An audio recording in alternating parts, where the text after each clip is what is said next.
What is up, good people? Crypto Prepper here. Today is Wednesday, August 26th, 2026.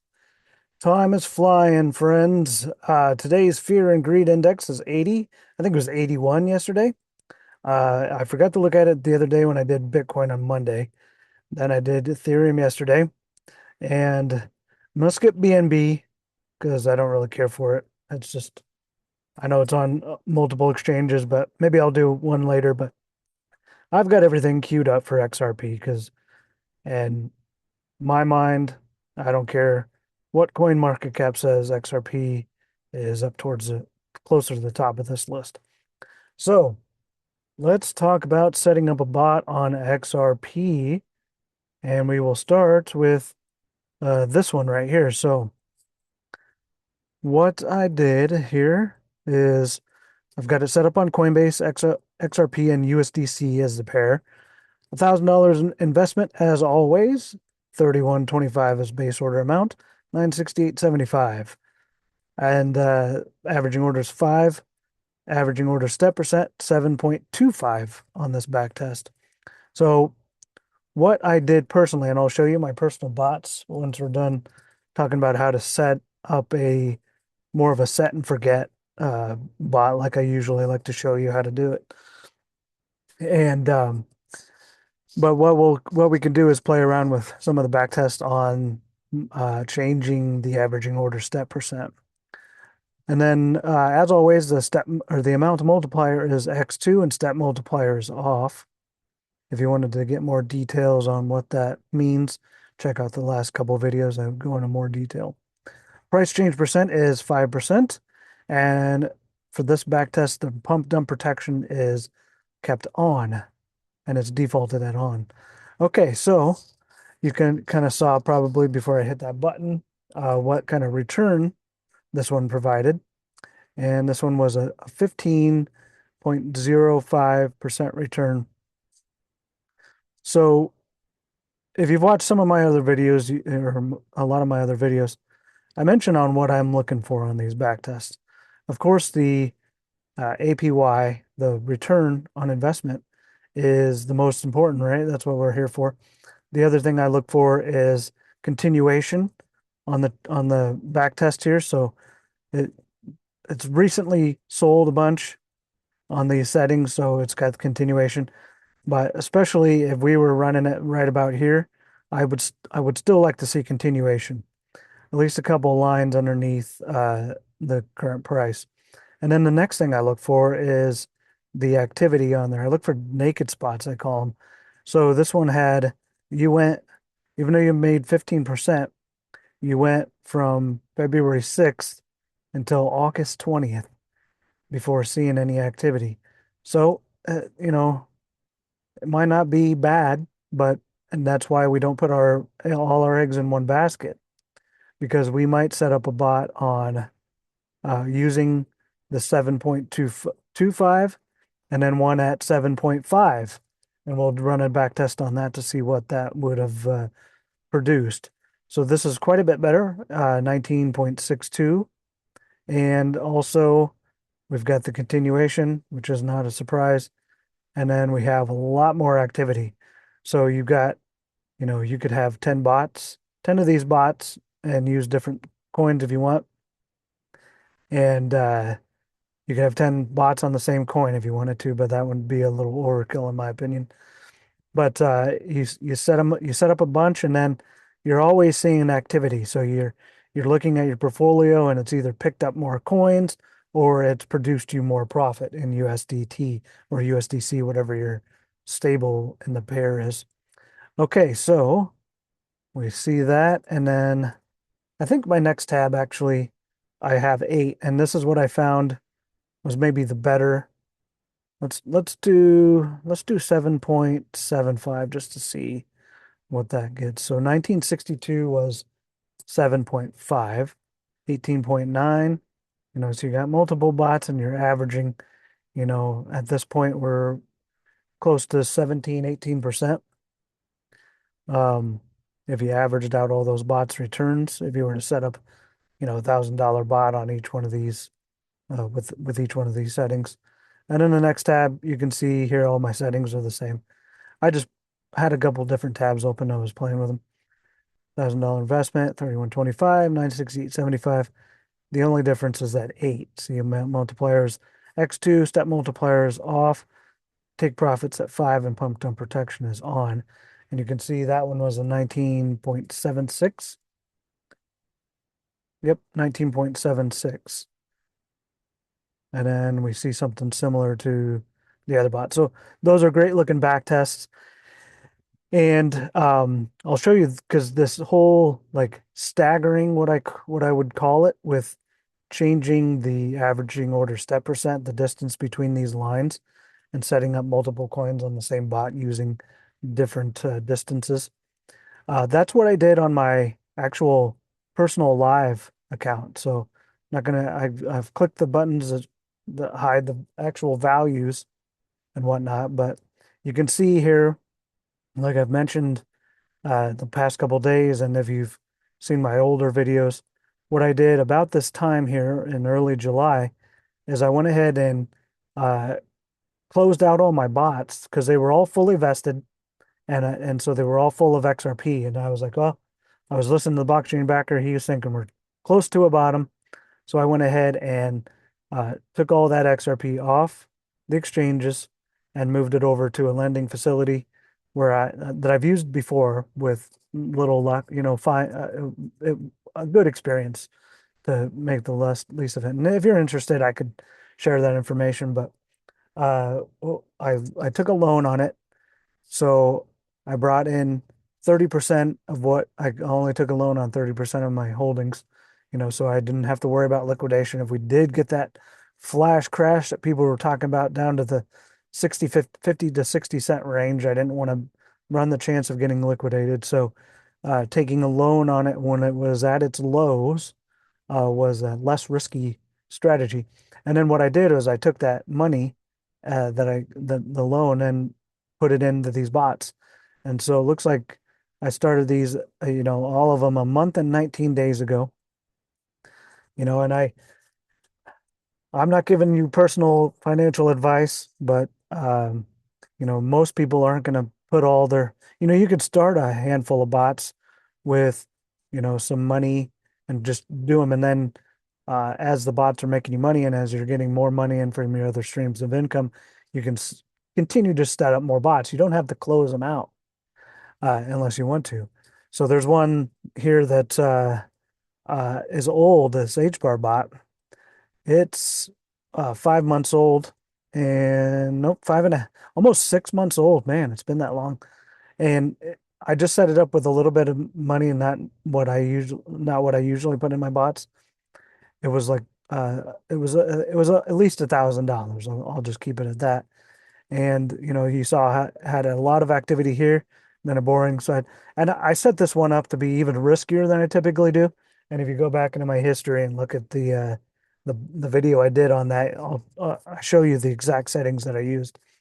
So, I'm not looking to close this bot because if I were to close it, I would actually still be in the no, I think I would actually no, I would be in the profit because my bot profit is 16%, but my total P&L is 676 in the red.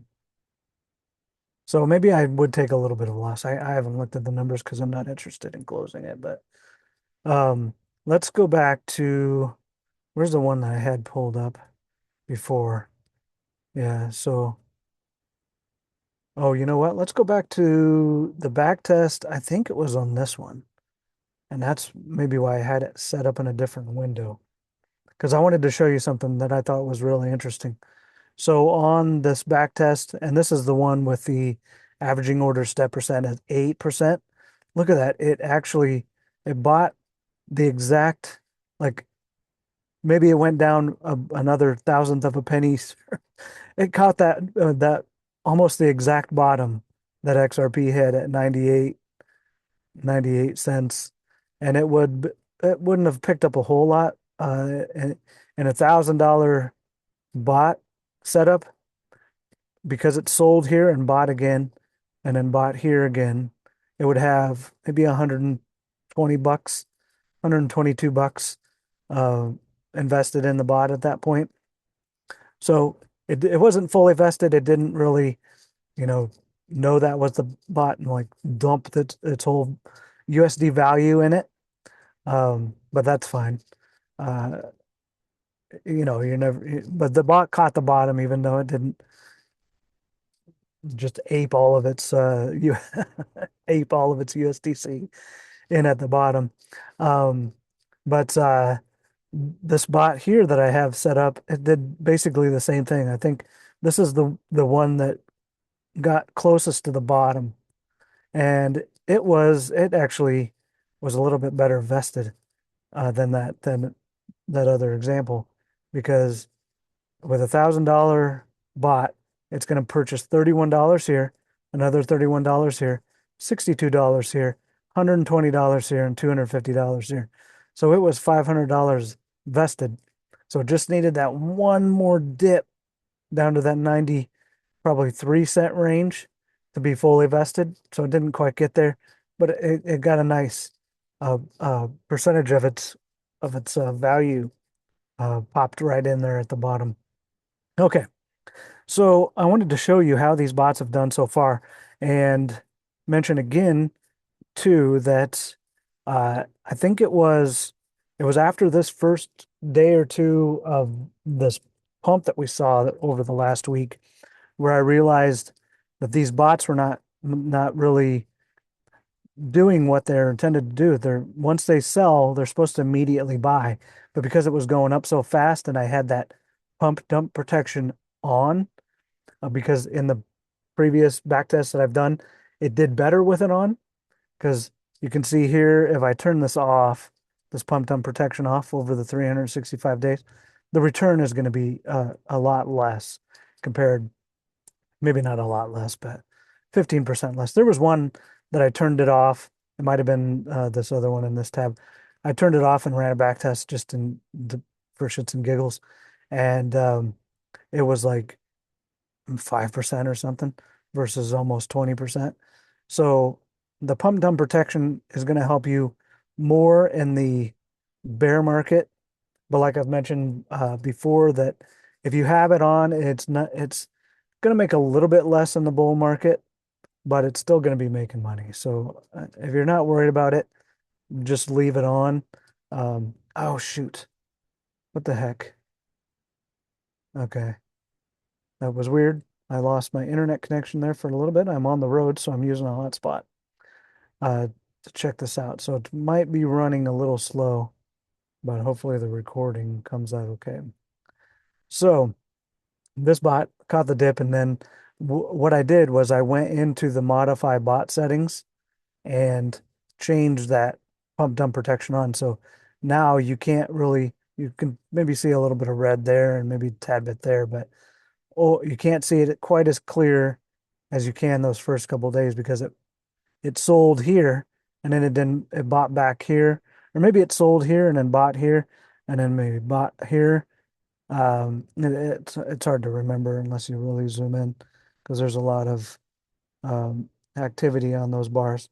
But definitely once I changed my pump dump protection setting and turned that off, it made a big difference, because when we saw that wick up to $1.69 and then it flashed down to 132 on Coinbase, the bot took advantage of the entire thing, and I woke up the next morning with double the bot profit. So um, these average daily numbers might be a little skewed.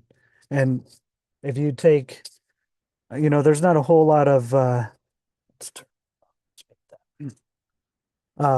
I don't know if that mic picked that up, but anyway, if you take this average daily return here and annualize that by timing it by uh, 365 days, that's a 73% return. And a month and a half to almost 2 months in, there may not be enough data to actually do that, but if it continues to do this kind of stuff, then it might produce a 70% return, which would be pretty slick. But Oh, I wanted to show you, let's view the details. Because here you can see, and shoot, I'm uh, exposing some of the data of these bots that I maybe not prefer not to. But so you can see this one has 5,000 in it versus 1,000, but it would have produced the same return anyway. So 375, 3.75, and then this one is 2.5, and this one is 3.25. Is that the same? 3.5. So the distance, that's where that averaging order step percent, like I've been talking about the past couple of days, where you stagger your bots and you just change that averaging order step percent. So you're catching a lot more dips here. I won't actually click on them any more of the view details. Not all the bots have 5K in them. So, but you can see here it's there were some that didn't go all the way down on this, and then this one got further down on that wick. So it actually produced a little bit more because it was able to buy lower and get a better deal on its way up. And I think this one is my best performing one so far. Yeah. So this one's 0.22%. And if I were to take that out and annualize it, which might be, uh, like I talked about, there's not enough data in here to really say that it's going to continue over the next 360, whatever, 63 days that we have left in that for the annualized, but 80%. So, um, anyway, hopefully you found that helpful and it helped you in your bot making journey. If you like this video, give me a thumbs up. If you didn't like it, give me a thumbs down. Subscribe to the channel if you want to see more, and give me your favorite coin or any questions you have in the comments, and I'll either answer them or make a video for you. All right, thanks for watching, and we'll see you on the next one.